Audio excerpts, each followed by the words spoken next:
Assalamualaikum warahmatullahi wabarakatuh. Selamat pagi. Kami dari kelompok 5 akan mempresentasikan proyek implementasi basis data yang kami ambil dari sistem restoran.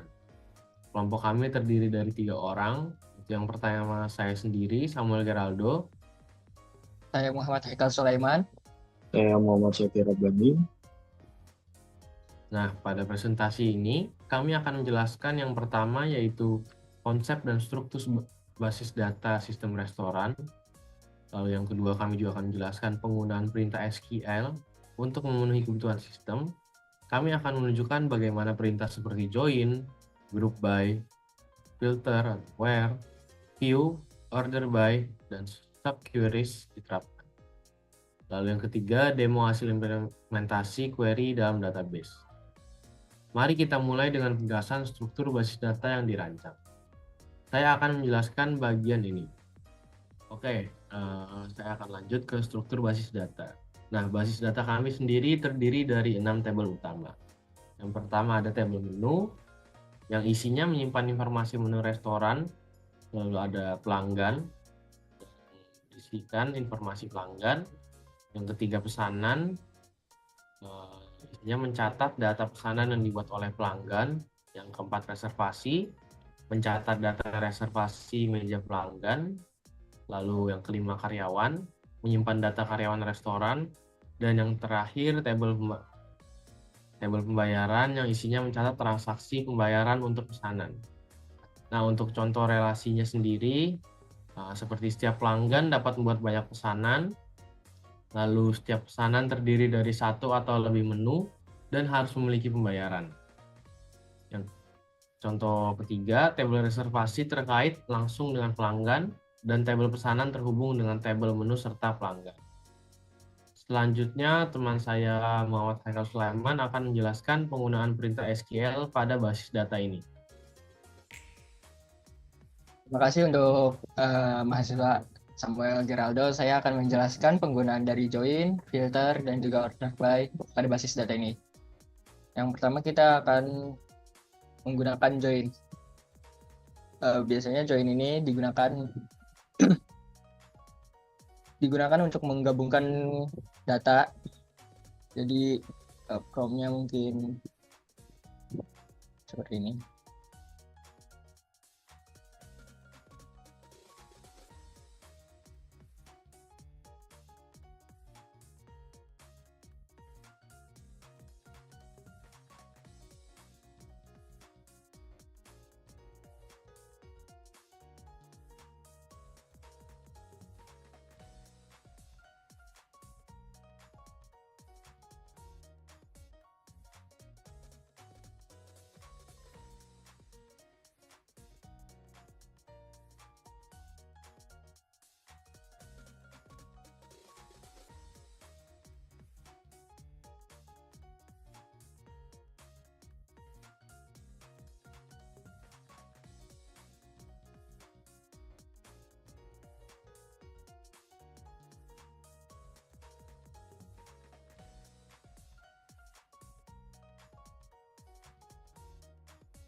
Jadi di join ini kita join digunakan kan biasanya untuk menggabungkan data dari beberapa table berdasarkan kolom yang terkait. Seperti contoh yang kita ambil ini, restoran. Kita menggunakannya untuk menampilkan nama pelanggan, terus menu yang dipesan, dan jumlah pesanannya, serta total harganya. Nah, tabel pesanan ini dihubungkan dengan pelanggan dan menu menggunakan kolom ID pelanggan dan ID menu. Kolom total harga dihitung dengan menggunakan perkalian dari harga menu dengan jumlah pesanannya. Yang kedua ini ada filter. Filter digunakan untuk membatasi hasil query sesuai dengan kriteria tertentu. Seperti contoh code-nya, select,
hasil source code di filter ini. Dari contoh kasusnya kita fungsinya filter ini untuk menampilkan pesanan pelanggan pada tanggal tertentu, contohnya pada tanggal 1 Desember 2024. Yang selanjutnya itu ada perintah order by. Search code-nya seperti ini. Select.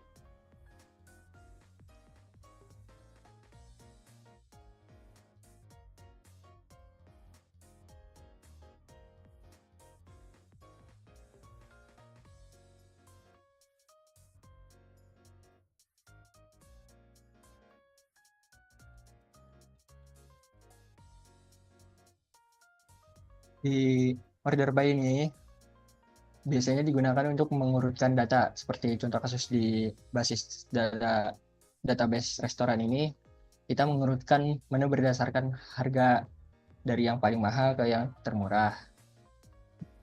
DX ini digunakan untuk mengurutkan harga secara menurun. Selanjutnya, untuk mahasiswa, Muhammad Syauqi Rabani akan menjelaskan penggunaan dari group by, view, dan subquery. Oke, terima kasih untuk Muhammad Michael. Saya akan menjelaskan penggunaan group by, view, dan juga subqueries. Yang pertama, group by. Group by digunakan untuk mengumpulkan data berdasarkan kriteria tertentu. Contoh kasusnya menghitung total pendapatan untuk setiap pelanggan. Contohnya seperti ini, kode SQL seperti ini. Pertama, select.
Titik koma. Nah, di sini sudah terlihat ada nama pelanggan dan total pendapatan. Jadi Ahmad Fauzi ada pendapatannya 50.000 dan di sini tertera dari yang terbesar 50.000, 15.000 dan 20.000. Jadi data ini dikelompokkan berdasarkan nama pelanggan, terus total pendapatan dihitung menggunakan fungsi agresi sum. Oke, lanjut ke poin kedua, yaitu adalah view. View adalah tabel virtual yang menyimpan hasil query untuk penggunaan ulang. Nah, contoh kasusnya untuk membuat laporan pendapatan pesanan. Contoh SQL seperti ini. Yang pertama, create view.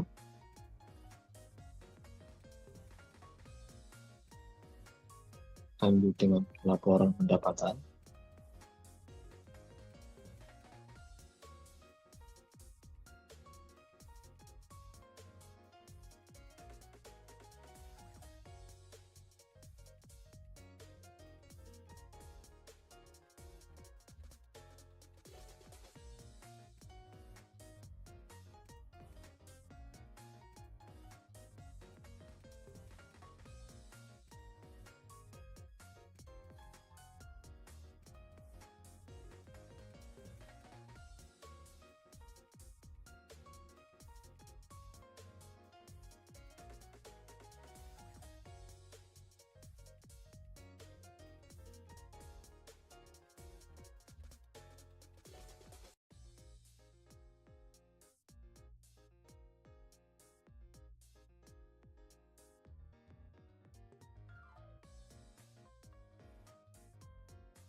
Oke, setelah review-nya kita buat, kita akan membuat select view-nya. To select, terus kita from view laporan pendapatan.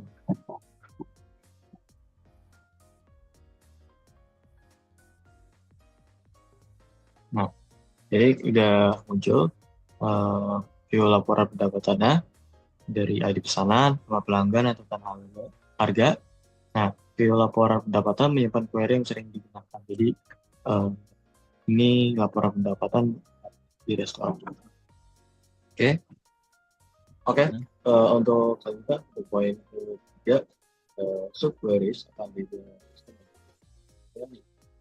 sambil ragu-ragu dengan ragu-ragu. Oke, untuk yang ketiga dan terakhir ada subqueries. Subqueries sendiri adalah query yang dijalankan di dalam query lain. Nah, contoh kasusnya itu menampilkan menu dengan harga lebih mahal dari rata-rata. Untuk prompt code-nya, kita bisa mengetik pertama select nama underscore menu, koma harga. Enter from menu. Enter where harga lebih besar, buka kurung, select AFG atau average, buka kurung, harga, tutup kurung, from menu, tutup kurung lagi, titik koma. Nah, subquery sendiri menghitung rata-rata harga dari menu dan juga berfungsi sebagai query utama untuk menampilkan menu dengan harga di atas rata-rata. Nah, demikian presentasi kami mengenai implementasi basis data pada sistem restoran. Sistem ini dirancang untuk mengelola menu, pelanggan, pesanan, reservasi, dan pembayaran dengan efisien. Dengan query SQL yang kami jelaskan, kami dapat mendukung analisis data restoran seperti laporan pendapatan dari pesanan. Assalamualaikum warahmatullahi wabarakatuh. Halo teman-teman, jadi dalam video ini kami akan membahas dua jenis model data penting dalam pengembangan sistem informasi. Model yang kami ambil dari basis data sistem restoran. Jadi kami menggunakan konseptual data model dan physical data model. Lalu dengan memahami keduanya, kita bisa lebih mudah merancang dan mengimplementasikan basis data yang terstruktur dan efisien.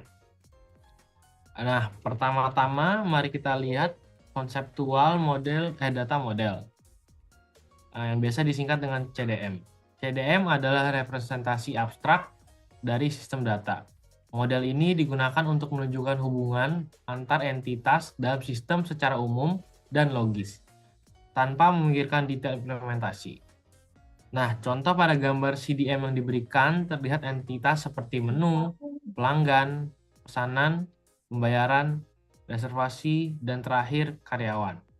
Untuk penjelasan selanjutnya akan dilanjutkan oleh teman saya, Muhammad Haikal. Selanjutnya, dari masing-masing entitas ini memiliki beberapa atribut utama yang menunjukkan informasi penting, seperti di pelanggan memiliki atribut ID pelanggan, nama pelanggan, nomor HP, dan alamat.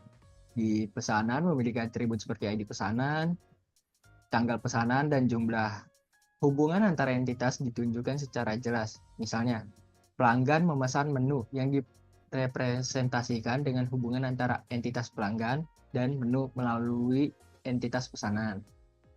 Pembayaran terhubung langsung dengan pesanan karena setiap pesanan harus dibayar. Yang ketiga, ada juga hubungan antara reservasi dengan pelanggan dan karyawan yang menunjukkan bahwa pelanggan bisa membuat reservasi dan reservasi dilayani oleh karyawan. CDM fokus pada konsep dan hubungan, sehingga model ini sering digunakan untuk komunikasi awal dengan pemangku kepentingan. Sekarang, mari kita beralih ke PDM atau Physical Data Model. Di PDM ini adalah representasi teknis yang lebih detail dari CDM. Model ini dibuat untuk implementasi langsung pada sistem basis data. Untuk selanjutnya akan dijelaskan untuk Saudara Syauki. Untuk Saudara Tigor, mohon diubah dulu PDM. Ya, jadi ini ada pada gambar PDM ini kita bisa melihat beberapa penyesuaian. Yang pertama, setiap entitas memiliki primary key yang digunakan sebagai pengidentifikasi unik seperti ID pelanggan, ID menu, dan ID pesanan. Selain itu, terdapat foreign key yang menghubungkan entitas satu dengan lainnya. Misalnya, ID pesanan pada tabel pelanggan adalah yang merujuk ke tabel pesanan. Lalu ada tabel pesanan juga memiliki FK seperti ID menu dan ID karyawan. Untuk menunjukkan keterkaitannya dengan tabel menu dan karyawan, tipe data untuk setiap atribut juga didefinisikan seperti harga pada tabel menu bertipe desimal, buka kurung 10,2 tutup kurung, untuk memastikan nilai harga memiliki 2 digit desimal. Lanjut ada tanggal pesanan bertipe date dan waktu reservasi bertipe time. Dengan PDM, pengembangan dapat berlangsung menggunakan model ini untuk membuat tabel-tabel di sistem basis data. PDM juga membantu mendefinisikan integritas data, misalnya dengan memastikan bahwa setiap pesanan memiliki menu yang valid dan pelanggan yang sudah terdaftar. Oke.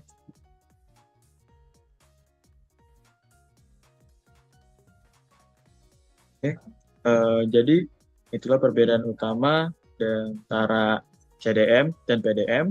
CDM memberikan gambaran konsep menghubungkan antara entitas, sedangkan PDM berfokus pada detail teknis untuk implementasinya. Memahami kedua model ini sangat penting untuk membangun sistem basis data yang kuat dan terstruktur. Oke, sekian dari kelompok 5. Terima kasih telah menyimak. Jangan lupa like-nya. Sekian. Assalamualaikum warahmatullahi wabarakatuh.